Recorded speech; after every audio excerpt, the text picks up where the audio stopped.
bipartisan group of senators is calling for a special select committee whose sole purpose will be to investigate Russia's cyber attacks targeting the U.S. presidential election. The Russians and others, Chinese to a lesser degree, have been able to interfere with our electoral process.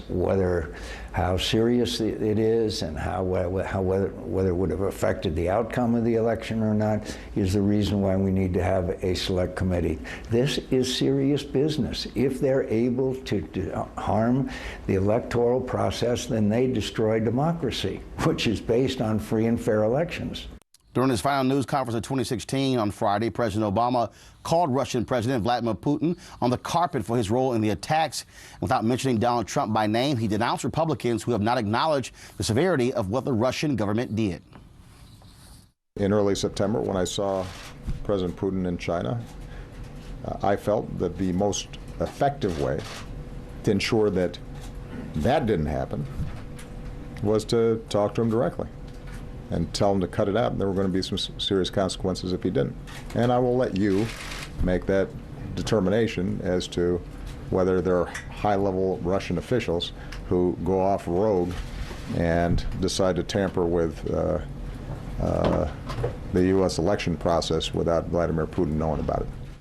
Trump has yet to acknowledge Putin's role in the cyber hacking, let alone the release of emails harmful to the Clinton campaign and the role it played in the victory. Saturday Night Live mocked the bizarre bromance between Putin and Trump on their show on Saturday.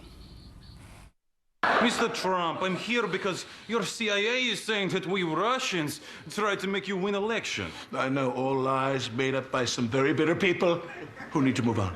So you trust me more than American CIA? All I know is I won. Wow. Wow, this guy is blowing my mind.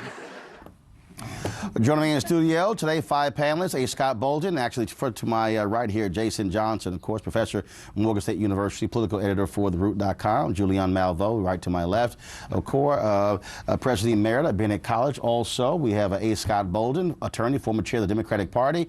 We also have Janae Ingram, who's also an activist, joining with us as well, plus Eugene Craig, vice chair of the Maryland Republican Party. All right, folks, Reince Priebus, of course, incoming chief of staff to Donald Trump, said that, look, maybe if all the intelligence groups get together and present a unified report to Trump, then he might believe them. It's not going to matter. Remember, he's smarter than the generals, and he's a smart guy. He doesn't even need intelligence reports. Look, all we have to do is add Denzel, and this is the Manchurian candidate. Like that's all. That's all we need. It's very clear what was going on. Trump knows what was going on. Putin knows what was going on, and the Republicans in Congress are more excited about taking control of the country than they are us becoming a client state to the Russians. And that's what's happening. Here's what's amazing: the Trump team actually had a significant team at Trump Tower pouring through emails weeks before they were even dropped by WikiLeaks. And so that was a relationship there. Roger Stone was in contact with WikiLeaks.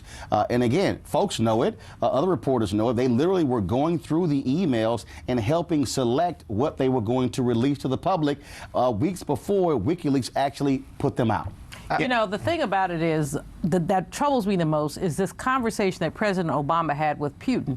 President Obama seems to believe that everybody is as intelligent and has as much integrity as he does. And clearly, Putin does not. You tell somebody, you tell a bully, cut it out. What is the bully going to do? He's not going to cut it out. And so this whole notion of a bipartisan investigation is very important. And some Republicans, there must be a Republican of integrity in the House somewhere. Well, look, there must be at least one who will say, and McCain has said it, let's get this thing going. Let's know what's going on. No one's saying that Trump, I still can't get it right through my head. Is it, okay, help me out. T-R-U-M-P. C-H-U-M-P. But anyway, well, okay, we know he, quote, won. Got it. But look, Donald Trump won the election fair and square, all right? I was the #1 anti-Trump Republican, but look, he's our president for the next 4, maybe 8 years.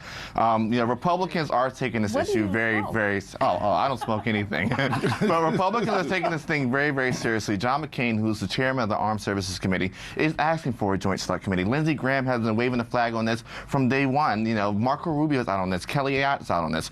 There are Republicans that are taking this very, very seriously. Russia's not a friend of ours. Russia's an enemy. And I think Russia should be dealt with absolutely in terms of being an enemy. Yeah, but you know, Roland, here's the thing that bothers me most. If you listen to the dialogue, you have moderate Republicans saying that Russia, we need a bipartisan investigatory committee on one hand. Who would not want that if Russians meddled in our democracy and our election process? Then you listen to Donald Trump. Donald Trump cannot bring himself to say that we need this bipartisan commission if any meddling. As a super narcissist, as I've often said, he goes right to, you're undermining my election or my win and what have you, and therefore I don't believe anything. He connotes an investigation with Russian meddling with the legitimacy of his victory, and no one on the bipartisan committee, at least on the Senate side, Republican or Democrat, has said it would undermine the legitimacy of his election. And what does that mean for the person who's going to eventually be our president, that he would even allow the notion, the idea that this is something that has happened? It says a lot about what we should anticipate for the next 4 years. I'm not even going to say and that his ego is driving him. Absolutely. Still driving him. Absolutely. Driving him the whole time. I mean, all this tweeting is about ego. All of it is about ego.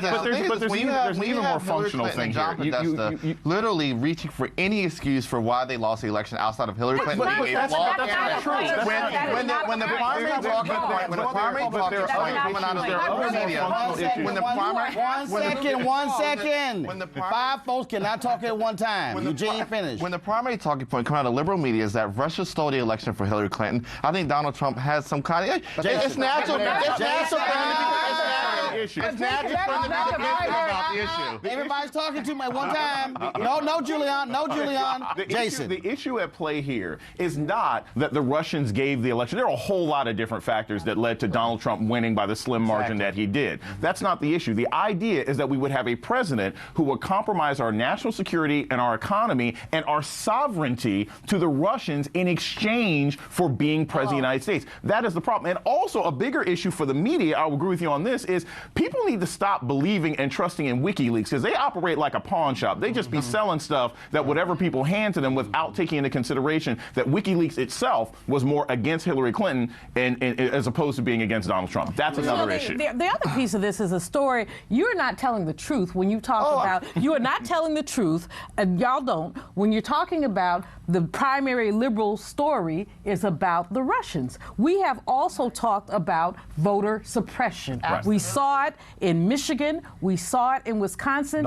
and let's not talk about North Carolina, where when I went down stomping for Hillary, in one of my old areas in Winston-Salem, in 2012, they had 8 early voting places in Winston. In 2016, they had 1. And that 1 was at the courthouse. So you know who was not going to the courthouse. People who had old tickets, people who had any kind of interaction. And so, you know, you just tell the truth. The truth is that just tell the truth. The truth is that Hillary Clinton didn't step into Wisconsin one day after a convention. That's not what we're talking about right now. That's not what we're talking about right now. We're talking about Russia playing politics in our election. That is a very serious thing. We're not talking about whether or not Hillary Clinton did everything that she needed to do to win the election. But what we are talking about is even before the election, you had one of Russia's, somebody on Putin's team came out and said, yes, we want Donald Trump to win. Yes, we don't want Hillary Clinton to win. We want the American people to vote. But not only did they say that, they clearly are playing in that space. They're clearly manipulating our vote, and that should be troubling. Not to mention the fact that Donald Trump's One second. No, Donald Julian. That's not how it works over here. Kickstart your day at 7 and get the news you need from the perspective you want. NewsOne Now with Roland Martin. Every weekday morning at 7 on TV 1.